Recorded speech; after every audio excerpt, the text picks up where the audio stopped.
안녕하세요. 행복해지기 위해 10가지 인생 과목을 공부하고 있는 대기만성훈이라고 합니다. 이 세상에는 착하고 좋은 건 알겠는데 안 끌리는 사람이 있고 그냥 뭔가 자극적으로 끌리는 사람이 있어요. 대부분은 이 끌림이 사랑이라고 생각하지만 이 끌림 때문에 많은 사람들이 가짜 사랑에 빠지기도 합니다. 이 잘못된 끌림으로 가짜 사랑에 빠지면 불나방처럼 힘든 사랑을 할 수밖에 없고, 심하면 이런 연애 패턴이 반복되면서 왜 나는 이런 사람만 만나지? 라는 악순환에 빠질 수 있어요.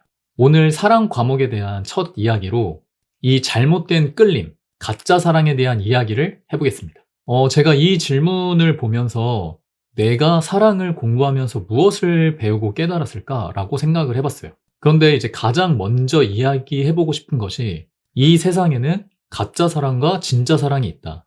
이걸 구분할 줄 알아야 힘든 사랑이 아니라 행복한 사랑을 할 수 있다 였어요. 가짜 사랑에 쉽게 빠지는 본질적인 원인은 사랑의 정의가 잘못 설정되어 있기 때문인데요. 쉽게 말해서 내가 지금 사랑에 빠져 있구나를 느끼는 그 기준 자체가 잘못 설정되어 있는 거예요. 그래서 지금부터 이와 관련된 2가지 끌림의 유형에 대해서 말해보려고 합니다. 첫째는 성적인 끌림인데요. 강렬한 성적 흥분과 쾌락을 사랑이라고 생각하는 케이스입니다. 물론 사랑에 성적인 끌림은 필수적이긴 해요. 그러니까 좋은 사람을 만나서 성적인 끌림까지 있으면 좋겠죠. 그런데 꼭 문제는 성적인 끌림이 있는 나쁜 사람을 만나는 게 문제인데요. 그 원인은 내가 지금 성적인 흥분을 느끼고 있네 라고 이 성적 흥분을 하나의 요소로 보는 게 아니라 성적인 끌림이 있는 사람이 바로 사랑이야 라고 믿는 거예요. 특히 이런 케이스가 문제가 될 수 있는 게, 사실 이 성적인 흥분은 그냥 호르몬의 작용일 뿐이고 이건 인간의 본성이에요. 언제든지 그냥 발생할 수가 있어요. 인간의 사랑은 이 세상에 진정한 짝이 딱 한 명씩 있어서 그 사람에게만 성적인 끌림을 느끼는 시스템이 전혀 아니에요.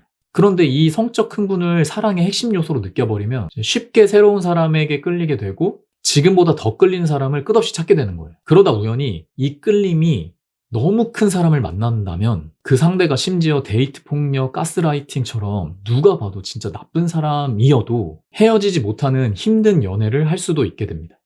이 성적인 끌림은 좀 극단적인 케이스일 수 있긴 한데요. 2번째 유형의 끌림은 아마 많은 사람들이 자기도 모르게 빠져있을 가능성이 높습니다. 2번째는 바로 익숙함과 편안함을 사랑이라고 느끼는 케이스인데요. 이 유형이 가짜 사랑에 빠지는 가장 핵심이자 이미 결혼하신 분들 중에도 이 케이스가 굉장히 많아요. 편안하고 익숙한 것은 어떻게 보면 좋은 건데 그게 왜 문제가 되지? 라고 생각하실 수 있는데요. 사람은 꼭 좋은 것에만 익숙해지는 것이 아니에요.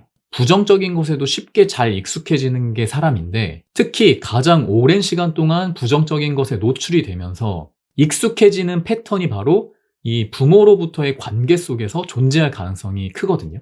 예를 들어서 데이트 폭력 같은 연애 패턴을 반복하는 사람들을 자세히 들여다보면 어린 시절 부모님에게 폭력을 당했거나 이와 비슷한 환경에 처했을 가능성이 높다고 해요. 폭력이라는 부정적인 것에 익숙해지고 이 익숙함을 사랑이라고 착각하게 되는 거죠.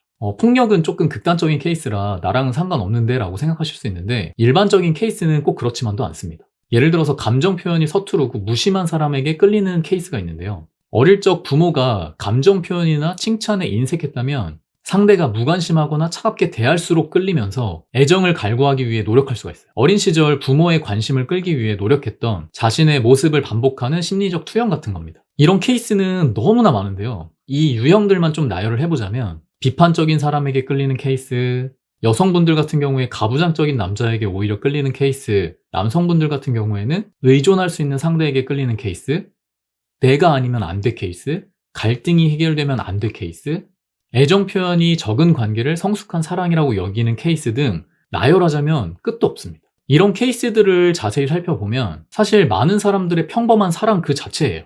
하지만 이걸 제가 가짜 사랑이라고 하는 이유는, 이러한 익숙함은 결국에는 심리적인 그늘을 수반하기 때문에 이 힘든 문제가 터질 수밖에 없어요. 사랑은 행복하기도 하지만 힘든 게 당연한 게 아닌가? 라는 믿음으로 인생을 살아가게 돼요. 그래서 오히려 힘든 걸 극복하지 못하면 사랑이 부족해서라고 생각해요. 하지만 진실은 가짜 사랑에 빠져있기 때문에 이 힘든 걸 극복하기가 어려운 겁니다. 그래서 이걸 극복하기 위해서는 사랑을 공부를 해야 돼요. 사실 오늘 이 말씀을 꼭 드리고 싶었는데요. 사랑을 공부랑 연결시키는 것을 많은 사람들이 굉장히 낯설어 해요. 실제로 사랑을 글로 배웠습니다 라고 하면은 우와 대단하다 이런 느낌보다는 제 연애 진짜 못할 것 같은데 라는 느낌이 더 강한 게 사실입니다. 하지만 사랑은 공부해야 할 가치가 충분히 있는 분야예요. 이 가짜 사랑은 마치 마약과도 같아서 지금은 되게 좋을 수 있지만 나중에는 몸이 점점 망가져요. 왜 사랑하는 연인들이 죽고 못 사는데 금방 이별을 반복하게 되는 걸까요? 왜 결혼을 해서 오랜 시간을 함께 산 부부가 섭섭함이라는 감정에 휩싸여서 행복한 사랑을 하지 못하고 점점 더 왼수가 되는 걸까요? 이 진짜 사랑은 몸에 쓴 약과도 같아서 힘들 수는 있지만 나중에는 굉장히 건강해져요. 만약에 여러분들의 사랑이 점차 건강해지지 않고 아파지고 있다면 지금 내가 가짜 사랑에 빠진 건 아닌지 살펴봐야 합니다. 그리고 사랑을 조금만 공부하면 이 가짜 사랑을 진짜 사랑으로 충분히 변화시킬 수 있습니다. 결국 기승전, 인생, 공부, 특히 이 10가지 과목은 꼭 필수로, 안 보신 분들이 계시다면 꼭 한번 봐주시기 바랍니다. 앞으로 사랑 파트에서도 다양한 얘기를 해볼 텐데요. 아까 살짝 이야기 드렸던 내가 아니면 안 돼 케이스, 갈등 해결이 되면 안 돼 케이스, 이런 것도 좀 궁금하시지 않으신가요? 하나씩 구체적인 이야기들도 해보면서 이 사랑 점수도 같이 높여가 보겠습니다. 오늘도 영상 봐주셔서 감사합니다.